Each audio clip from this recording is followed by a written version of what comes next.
welcome to Balance Banter. Today I want to go over how to properly stretch your hip flexors, like really get in there and stretch those hip flexors. If you are constantly sitting, if you're at a desk, those hip flexors tend to get really tight, can totally make our hips get out of line and actually create some lower back pain and things like that. So if you're feeling it when you're squatting, you're lunging, and just standing up from your desk in general, you likely have some tight hip flexors going on. Okay, so let's talk about how to properly stretch them.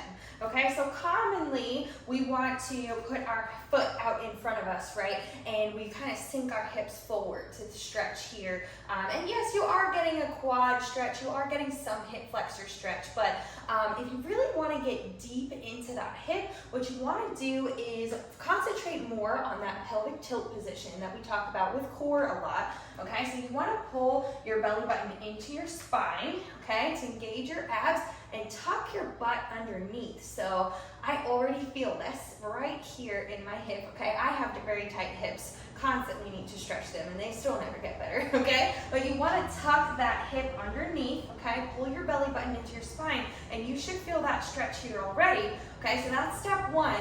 Then step two, you're going to take that arm and you're going to lift it up to the sky and slightly lean over, okay?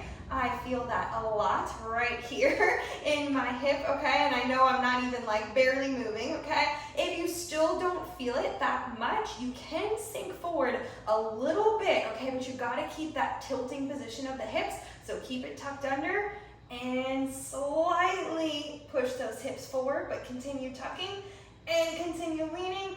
Ooh! Oh my gosh, I feel that so much right in here, okay?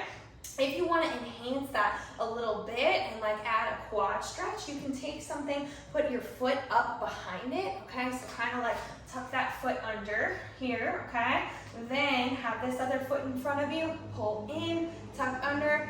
Oh my gosh, I didn't even move yet and I feel that already, okay? Tuck those hips underneath. I feel that like crazy right here, okay? And then reach up to the sky. Lean over. If you want to enhance it a little more, slightly sink down. Ooh, feels like mine is going to rip. I am not going much further than that. Okay, so like I said, if you're sitting constantly or if you just have tight hips in general from doing the workouts and things like that, maybe you walk a lot as well, anything can make your hips tight, including just genetics. So try this deep hip flexor stretch this week. Really concentrate on that tuck rather than the lean and see if you can really feel it deep in that hip. Everybody have a good week, guys. Bye.